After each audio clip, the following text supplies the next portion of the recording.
Hello everyone, नमस्ते आप सभी को। आई होप आप सब ठीक है और मैं भी एकदम बढ़िया हूँ। तो आज ना कोई केक की वीडियो नहीं, केक की है सारा कुछ, तो मैं केक के रिलेटेड ही डालती हूँ। बट आज सोचा क्यों ना मैं एक अपना व्लॉग डालूँ जिस पे मैं आप लोग को दिखाऊं कि अगर कोई भी मुझे बल्क में ऑर्डर वगैरह आते हैं तो मैं कितना पैनिक होती हूँ और किस तरह से काम करती हूँ। क्योंकि ये सारा वीडियो, सारा केक जो है वो 5 सितंबर का था केक, और मैंने 4 तारीख से ही बनाना केक स्टार्ट कर दिया था। क्योंकि मेरे पास पूरे 10 या पता नहीं 11 कितने केक ऑर्डर थे, बड़े छोटे मिला के। उसमें से 2 या 3 छोटे छोटे बेंटो केक भी थे और कुछ थे बड़े वाले केक।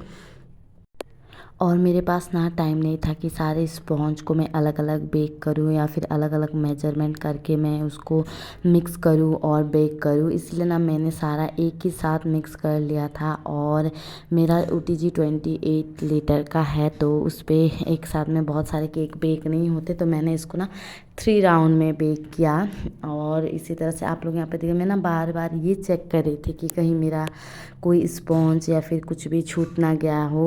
क्योंकि आप ज़्यादा बेक करते हो तो कभी हड़बड़ाहट में ना 1-2 केक मेरे छूट गए हैं पहले भी, तो इसीलिए मैं यहाँ पे पूरा कुछ चेक कर रही थी। और यहाँ पे ना मेरा एक प्लस पॉइंट था, क्योंकि मुझे ना ज़्यादातर केक वनीला स्पॉन्ज के और ज़्यादातर कुछ चॉकलेट फ्लेवर के ही थे। क्योंकि अगर आपके पास में मिक्स बहुत सारे फ्लेवर्स आते हैं ना, तो उसमें भी प्रॉब्लम होता है कि एकदम पूरा याद रखना पड़ता है कि कौन सा केक कौन से फ्लेवर का है। क्योंकि क्रम कोट करने के बाद तो सारा कुछ सेम ही हो जाता है, तो इसीलिए। और यहाँ पे मैं वेट करके भी देख रही थी कहीं मेरा स्पॉन्ज बड़ा नहीं है या फिर कुछ कम ना हो गया हो, इसीलिए। और ना मैं यहाँ पे क्रीम भी पहले से मैंने पूरा मिक्स करके रख दिया था। क्योंकि मेरा हैंड मिक्सर है तो मुझे टाइम लगता है, उसको भी टाइम देना पड़ता है। और ना मैं एक ही बर्तन में सारा शिफ्ट कर रही थी, क्योंकि 2-2 बर्तन में अपने फ्रिज में रखूँगी तो केक रखने की जगह ही नहीं बचेगी। आपके पास अगर ज़्यादा केक के ऑर्डर है, बहुत सारी चीज़ों का ध्यान रखना पड़ता है। क्योंकि हमारे पास टाइम कम होता है, और अगर उसी टाइम में आपकी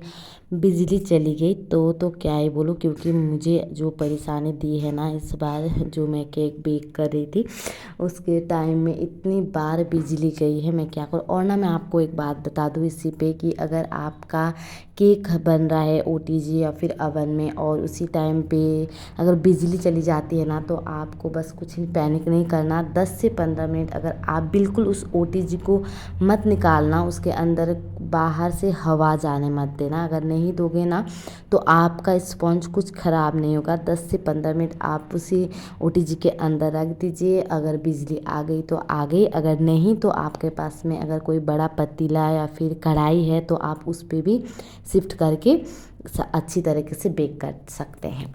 और यहाँ पे मैं सारा एक एक करके सारा क्रम कोट करती जा रही थी, ख़त्म ही नहीं हो रहे थे मेरे केक। और मैं अकेली नहीं है ऑब्वियसली, अगर आप होम बेकर है तो आपको पता ही है कि हमारी मम्मियाँ ना बहुत ही ज़्यादा इसमें हेल्प कर देती हैं। क्रीम फेंटना हो या फिर बर्तन धोने हैं, क्योंकि सारे बर्तन भी हमें ही धोना पड़ता है। और इतने सारे बर्तन भी नहीं होते हैं कि हम एक साथ पूरा सेट बना लें। हमें ऐसा होता है कि हम एक को बेक करने के बाद फिर उसको निकाल के फिर उसको धो के अच्छी तरीके से फिर हम दूसरा बेक करते हैं। और यहाँ पे आप देख रहे होंगे कि मैं छोटे बड़े कुछ भी जितना मुझे मिल रहा था मैं सारा बेक कर रही थी।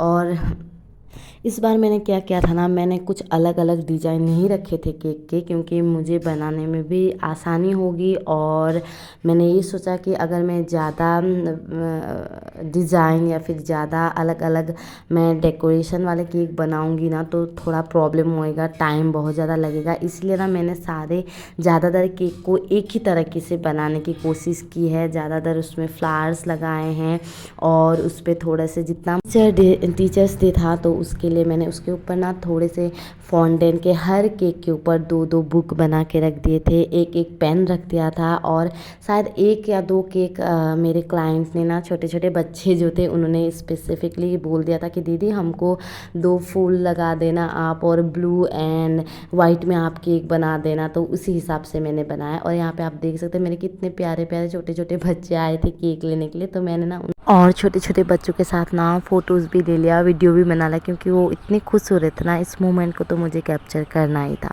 और गणपति बप्पा की मदद से सारे केक अच्छे से कंप्लीट हो गए थे। आप सभी को ना मेरे ये केक कैसे लगे, इतने प्यारे प्यारे हैं, मुझे तो बहुत ही ज़्यादा पसंद आए थे। तो आप लोग भी ना कमेंट करके खुशी ज़रूर देना। और आप अगर मेरे यूट्यूब चैनल में नए हैं ना, तो मेरे चैनल को सब्सक्राइब ज़रूर कर देना। इसी तरह बहुत सारा प्यार देते रहना। Thank you for watching.